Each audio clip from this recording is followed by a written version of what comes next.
রাম নারায়ণ ও গো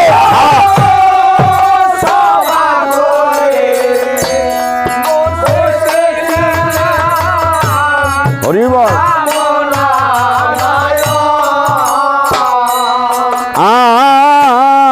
আর পাত্র মিত্র চতুষ্পাশে বসেছে তখন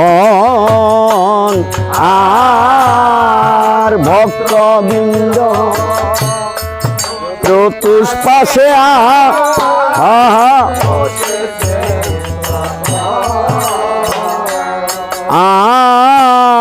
আর ভক্তবৃন্দ চতুষ্পাশে বসেছে তখন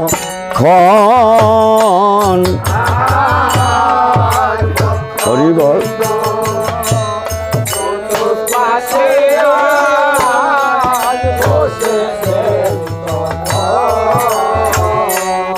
উপস্থিত সাধুগুরু বৈষ্ণব ও ভক্তবৃন্দগণ, আজ সর্বাগ্যে আপনাদের চরণে শতকোটি প্রণাম জানিয়ে যার আপনার সদ্গতি উপলক্ষে আজ এই রামায়ণ গানের আয়োজন, তাই সর্বাগ্যে আপনাদের মতো সকল শুদ্ধ বৈষ্ণবকে সঙ্গে নিয়ে রঘুনাথ গোসাইয়ের নিকটে প্রার্থনা জানাই, আমার এই দাদার যেন আত্মা বৈকুণ্ঠে স্থান করে দেন রাম জলধর গোসাই।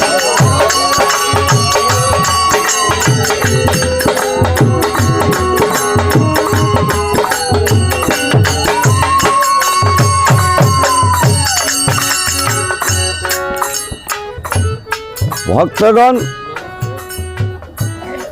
সর্বাগ্যেই করজুড়ে নত শিরে বিনীতভাবে আপনাদের চরণে আমি একটি মিনতি জানাই।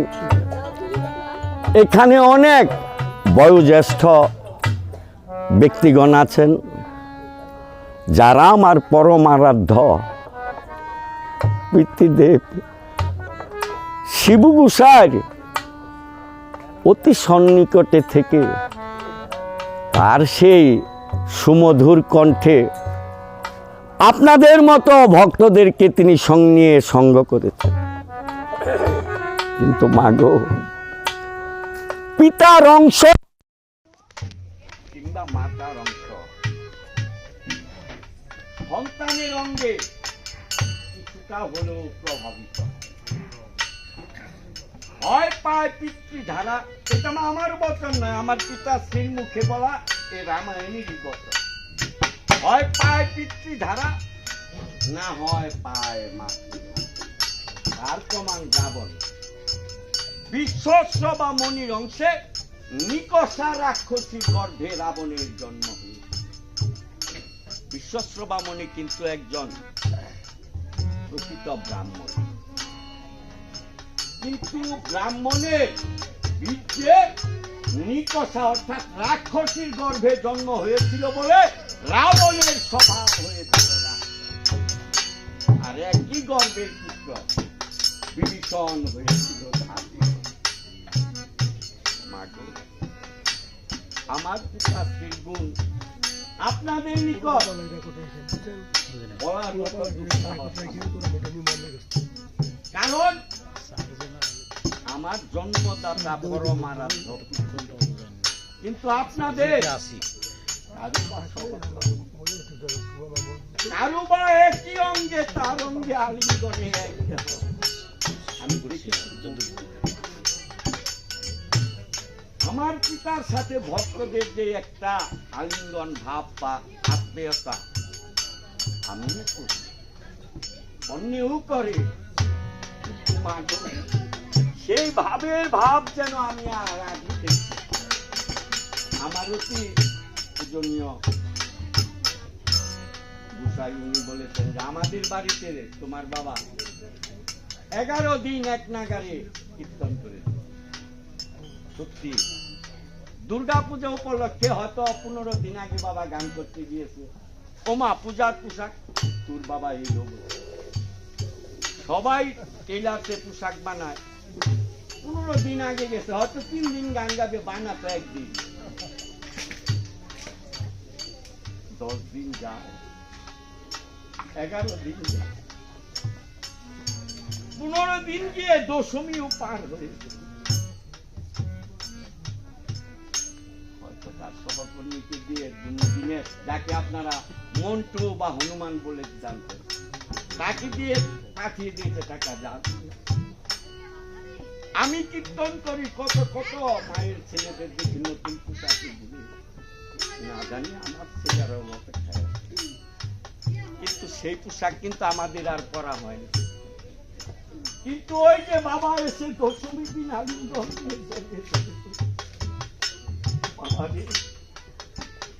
আমি তো ভক্তের সন্তান তাই তোমাদের সময় দিতে পারি যদি পারো তাহলে আমি যাদের সাথে সংযোগ করেছি পিতৃ সমতুল্য মনে করে সদা সর্বদা তাদের সাথে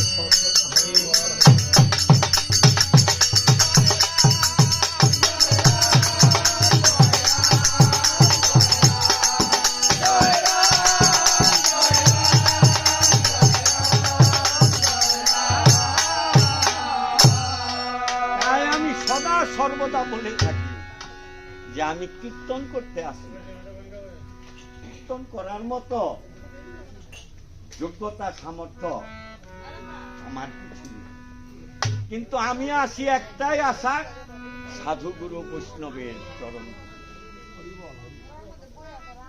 তাই আমার সকল ভুল ত্রুটি নিজের সন্তান মনে করে ক্ষমা করে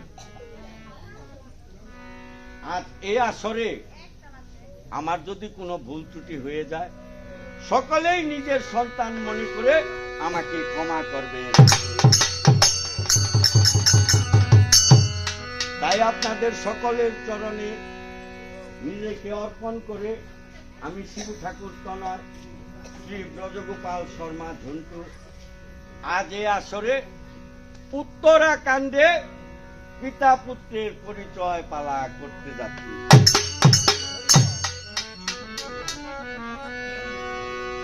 আজ অযোধ্যাতে প্রভু রামচন্দ্র তার ভক্তদের নিয়ে সভা করে বসে আর এদিকে বাল্মীকি মুনি তপোবনে তার রামায়ণ গ্রন্থখানা নিয়ে বসে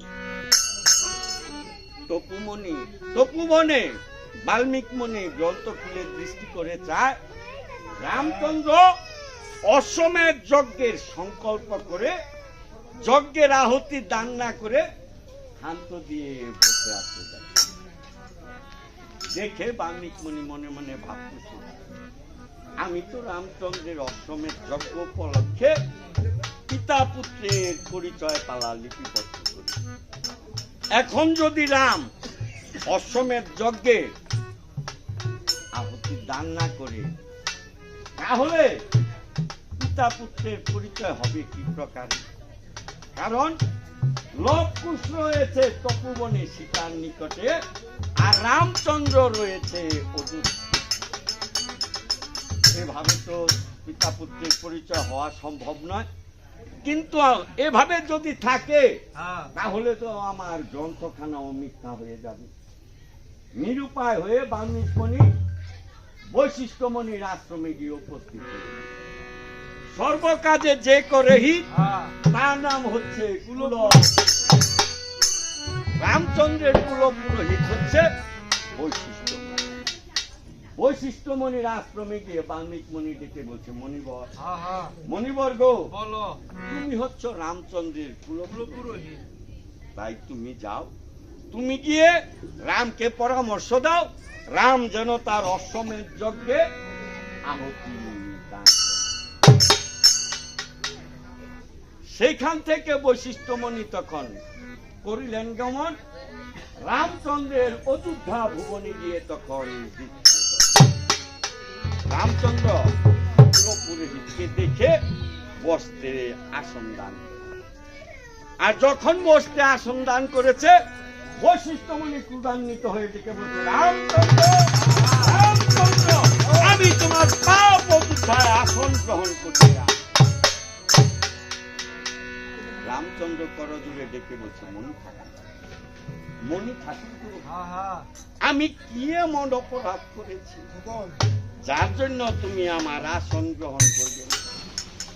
বশিষ্ঠ মুনি ডেকে বলছে, রামচন্দ্র আরম্ভ ক্রিয়া কর্ম যে করে করি, আরম্ভ ক্রিয়া কর্ম যে করে বিনা, আরম্ভ ক্রিয়া কর্ম যে করে বিনা,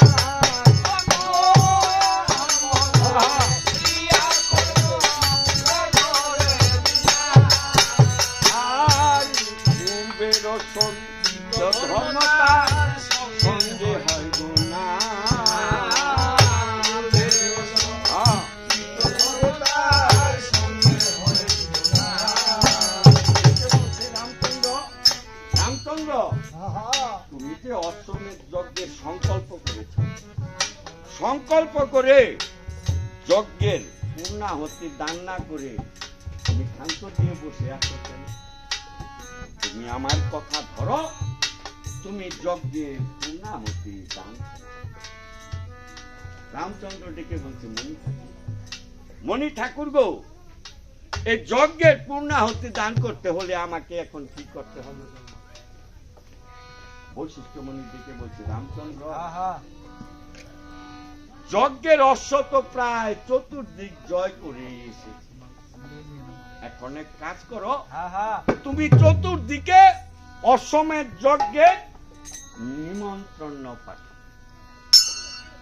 রামচন্দ্র তখন নিজ হস্তে নিমন্ত্রণ পত্র লিখে সুমন্তকে ডেকে বলছে, সুমন্ত রে, যাও এই নিমন্ত্রণ নিয়ে স্বর্গমত্ত পাতাল তুমি চতুর্দিকে অশ্বমেধ যজ্ঞের নিমন্ত্রণ দিয়ে আসো। সুমন্ত প্রভুর নিজ হস্তে লিখিত নিমন্ত্রণ পত্র নিয়ে চতুর্দিকে নিমন্ত্রণের জন্য গমন করে সুমন্ত চলিল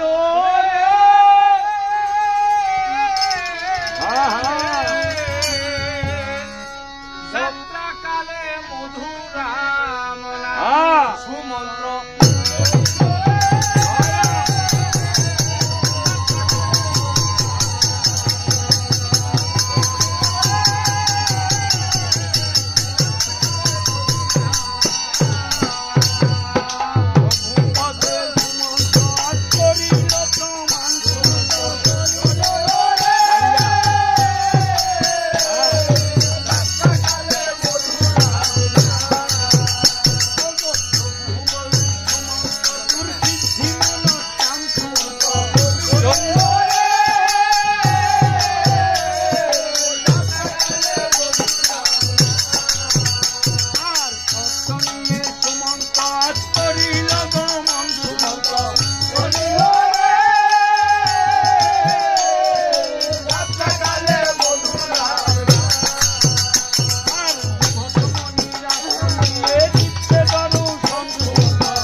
একখান সুন্দর মন্দির নির্মাণ করে তার ভিতরে বসবাস না করে উঠানে একখানা ভাঙ্গা কোলা মাথায় দিয়ে বসে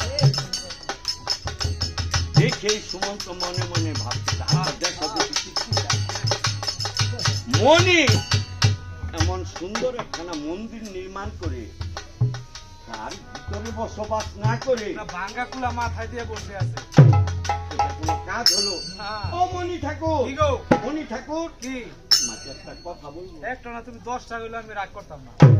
আচ্ছা, তুমি এমন একটা সুন্দর মন্দির নির্মাণ করে তার ভিতরে বসবাস না করে তুমি উঠানে একখানা ভাঙ্গা কুলা মাথায় দিয়ে বসে আছো, তার কি কাজ?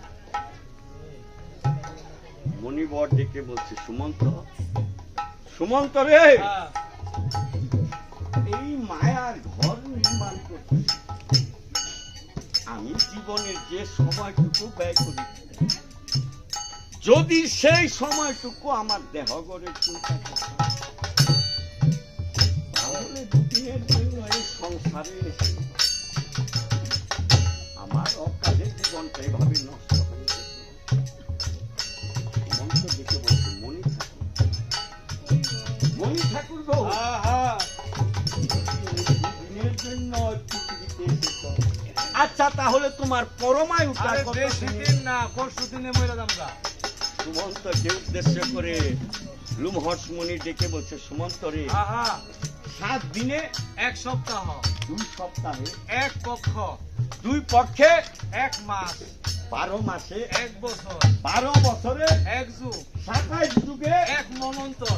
এইভাবে যখন শত মনন্ত পূর্ণ হবে, হুম। তখন এই যে আমার ভাল্লুকের লাইনে কে লম্বা শরীরের মধ্যে। বক্ষ ভরা লুম দেখতেছিস, হুম, তার থেকে একটা লুম খসে ঝরে পড়বে। এইভাবে পড়তে পড়তে যেদিন আমার বক্ষখানা হুম। লুম শূন্য হয়ে যাবে, সেদিন আমার মৃত্যু। আরে বেটা বলে কি, এটা তোমার পরমায়ু। হ্যাঁ, সব বনাস কেমন পরমায়ু নিয়ে তুমি বলছো 2 দিনের জন্য এসেছো? আসছি। আচ্ছা রে সুমন্ত, তুমি কি জন্য এসেছো তা তোমাকে বলো। নিমন্ত্রণ করতে। দেখে বলছো, মণিবর্গ, কি গো? প্রভু রামচন্দ্র কালকা বিয়া করতেছে। কি তার অশ্বমেধ যজ্ঞে পূর্ণাহুতি দিবে। তোমাকে তার নিমন্ত্রণ দিতে। সুমন্ত রে, চলে যাও তুমি যথা সময়ে রামচন্দ্রের যজ্ঞ সভায় গিয়ে উপস্থিত হব। আমি সেখান থেকে সুমন্ত করিল গমন, অঙ্গিরামণির আশ্রমে গিয়ে দিচ্ছে দর্শন। অঙ্গিরামণির আশ্রমে গিয়ে সুমন্ত দৃষ্টি করে তার মণি কতগুলা ফুলডুঙ্গা কেটে একটা শ্রাদ্ধের আয়োজন আয়োজন করে করছে বসে। দেখা যায়। সুমন্ত ডেকে বলছে, রঘুনাথ গোসাই, হ্যাঁ, আর যে আশ্রমে যাই খালি তামসার তামসাই দেখতে পাই। তামসা দেখতে পাই, কোন জরাও দেখি না, কোনো মোরাও নাই, গলায় কোনো ধরাও ধরাও দেখি না। নাই। আচ্ছা মণি ঠাকুর এই কার জন্য এইভাবে ফুলডুঙ্গা নিয়ে শ্রাদ্ধের আয়োজন করে বসে রয়েছে? ডেকে বলছে, ও মণি ঠাকুর, হ্যাঁ, হ্যাঁ। তোমার কি পিতা মারা গিয়েছে? না মরে নাই, মাত্র গের গেরি আরম্ভ হয়েছে, মরবো। হ্যাঁ? আচ্ছা তোমার পিতার নাম কি? রুম হর্ষমণি। ওই যে হ্যাঁ, হ্যাঁ, ওই যে বাঙ্গা কুলা মাথা দিয়ে বইরেছে। মণি ঠাকুর গো, তোমার পিতার শ্রাদ্ধের জন্য তুমি অগ্রে আয়োজন করে বসে আছো। হ্যাঁ, হ্যাঁ, হ্যাঁ, ডেকে বলছে, সুমন্ত রে, হ্যাঁ। যদি সময় না পায়। আচ্ছা রে সুমন্ত, কি জন্য এসেছো বলো দেখি। তোমাকে নিমন্ত্রণ করতে। প্রভু রামচন্দ্র তার অশ্বমেধ যজ্ঞে পূর্ণাহুতি দান করবে, তোমাকে তার নিমন্ত্রণ নিমন্ত্রণ করতে এসেছি। এভাবে সুমন্ত স্বর্গের 33 কোটি দেবতাগণ,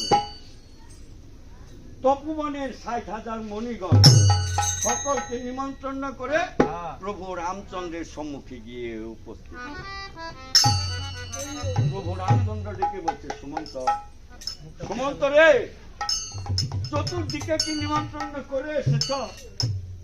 ডেকে বলছে, প্রভু গো, হ্যাঁ, আমার জানা মতে আমি চতুর্দিকে নিমন্ত্রণ করে এসেছি, কিন্তু সুমন্ত, আমার বিপদের দিনে আমার যে 3 জন মিত্র আমাকে সবচাইতে বেশি সহযোগিতা করে, আজ এই আনন্দের দিনে যদি আমি তাদের নিমন্ত্রণ না করি, তাহলে যে মিত্রতা আর অবমাননা হবে। যাও, আমার মতো সম্মান করে আমার মিত্র 3 জনকে নিমন্ত্রণ করে আসতে। সুমন্ত ডেকে বলছে, প্রভু গো, আমায় ক্ষমা করো, কারণ এই কর্ম আমাকে দিয়ে হবে না।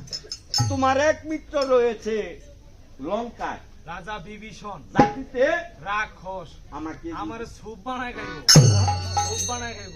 আরেক মিত্র রয়েছে সুগ্রীব, জাতিতে বানর, কোন সময় আমার আশ্রয় মেরে লেগো। আরেক মিত্র রয়েছে রাজা গোবর্ধন, জাতিতে সন্ডাল। জ্ঞান বুদ্ধি তেমন নাই। না না। প্রভু গো, কি গো? এই কর্ম আমাকে দিয়ে সম্ভব। প্রভু রামচন্দ্র মনে মনে ভাবতেছে, বুঝেছি এ কর্মে আমাকে কাকে পাঠাবো। প্রভু রামচন্দ্র মনে মনে ভাবতেছে, হনুমান ছাড়া এই কর্ম আমার সম্ভব। ওগো বিপদে পড়ে প্রভু যখন হনুমান জয় শ্রীরাম।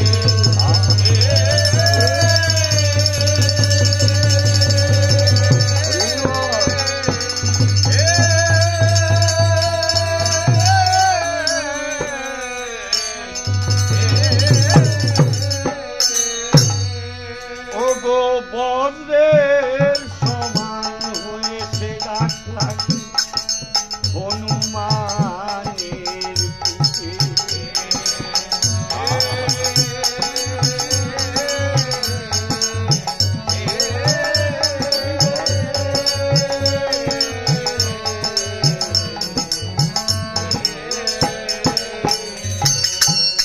ওগো অন্তর্যামী হনুমান তখন অন্তরে জানলো,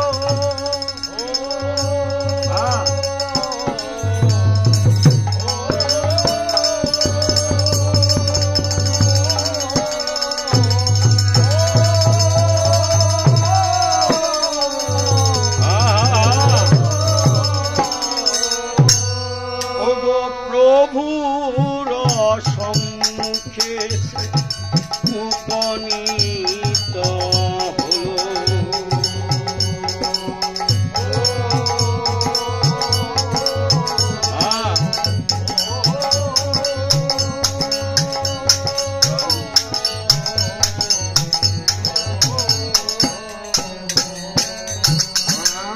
করিল হনুমান প্রভুর রাঙ্গা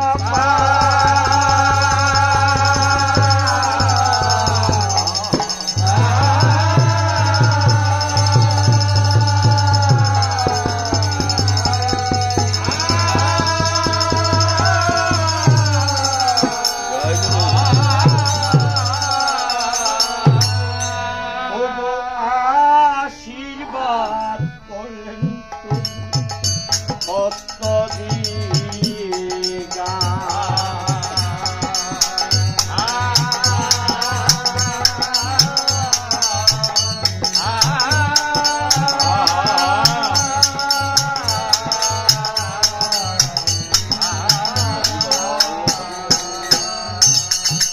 হনুমান ডেকে বলছে, প্রভু গো, আমি একটা পদে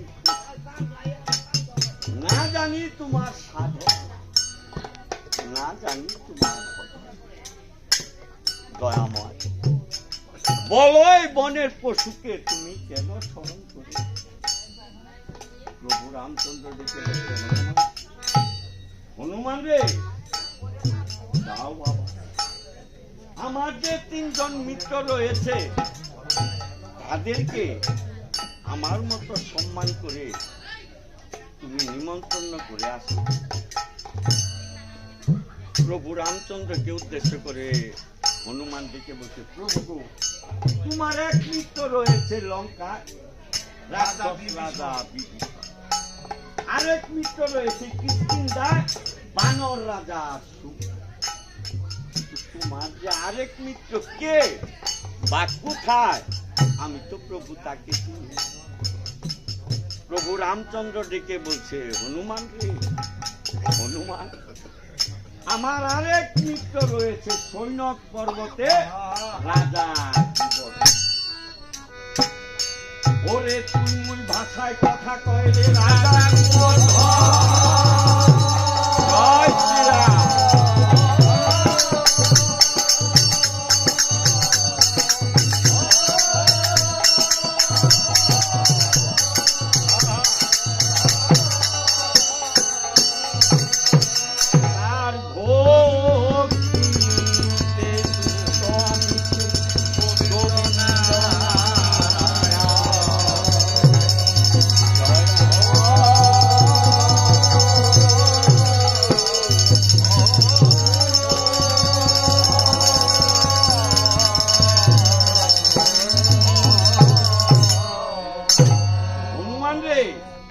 গিয়ে দেখবি নারার ঘর তারার বেড়া, সেটাই হচ্ছে চন্ডাল পাড়া।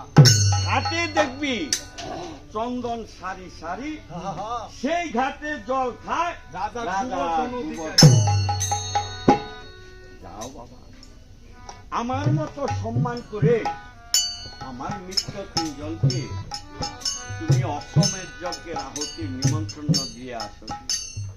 হনুমান প্রভুর চরণে প্রণাম করে নাম গুণাগুণ করতে করতে গমন করে। ওগো শ্রীরামের পদ ধুলি মস্তকেতে নিয়ে হনুমান চলিল রে ধে।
লঙ্কায় গিয়ে হনুমান প্রণাম করল বিভীষণের পায়, আশীর্বাদ করলেন বিভীষণ, হস্ত দিয়ে গায়।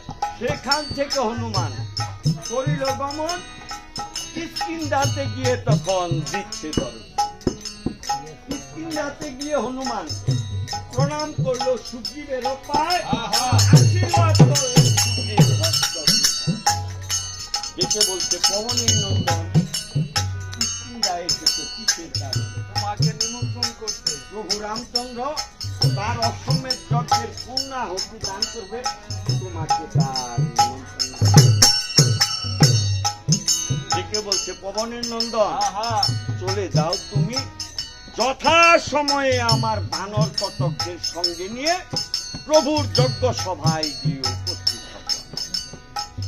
সেইখান থেকে হনুমান করিল গমন সৈনক পর্বতে গিয়ে তখন সৈনক পর্বতে গিয়ে হনুমান দৃষ্টি করে যায় নারার গড় তারার বেড়া দেখিবারে পায়। দেখে সেই তারার বেড়া চতুর্দিক দিয়ে ঘুরতে ঘুরতে ঘুরতে দৃষ্টি করে যায় একখানা বিরাট গেট দেখা যায়। আর সেই ঘেটে ভীম আকার এক ব্যক্তি বসে আছে দেখা। পাহাড় পাহাড় দেখেই দেখে বলছে, আচ্ছা রে ভাই, ও ভাই, কি রে তোমার নাম কি রে ভাই? দেখে বলছে তোমার নাম কি রে ভাই? আমার নাম কবির মন্ডল। কবির মন্ডল কেন রে ভাই? আর এটার বহুত মাহাত্ম আছে। বলো দেখি তার কিছুটা বিবরণ। আমার চোখ দাবাই রয় হিংগায়, নাক দাবাই রয় হিংগায়, আচ্ছা চোখ দাবাই রয় কেতু, হ্যাঁ গলায় আছে গরগর। ও, এই কারণে আমার নাম কবি। চমৎকার তোমার। একেবারে বাপ মা তোমার আঁকি কাটিয়ে রাখছো। আচ্ছা রে কবির মন্ডল, কি রে? তোমাদের রাজা মহাশয় কি আছে? আছে, রানীর লগে প্রাইভেট কথা কয়। আচ্ছা তাকে অন্তঃপুরে গিয়ে খবর দাও হ্যাঁ, শ্রী রামচন্দ্রের দাস হনুমান এসেছে তার সাথে। কবির মন্ডল খানিক অগ্রসর হয়ে গোবর্ধন রাজাকে ডাকতেছে, রাজা রে! প্রজা বলতেছে, রাজা রে! আর রাজাই কয় কি রে? দেখে বলছে, হন্যায় তোর সাথে সাক্ষাৎ করতে এসেছিল। হনুমান রাগান্বিত হয়ে ভাবছে, বেটা আমার নাম হচ্ছে হনুমান। হনুমান বাপ মা এত সুন্দর করে নাম রাখছে। সে কি বলতেছে, অন্যায় আইছে। রঘুনাথ গোসাই হ্যাঁ আগে তোমার কর্ম করি, তারপরে এর বিচার। বাবা না খা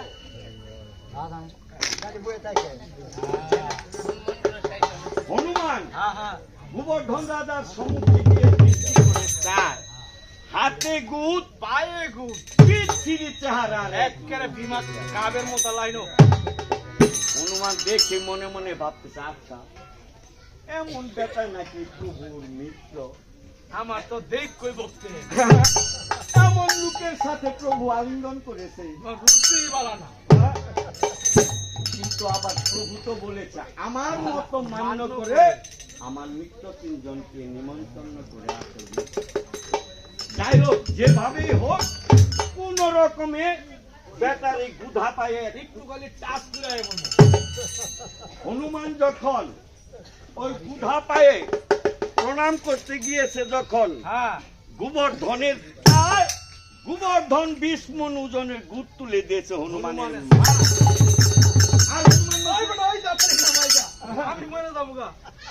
বেটা আর একটু হলে তো আমার একটা দুর্না বাইরে গিয়েছিল। রঘুনাথ গোসাই হ্যাঁ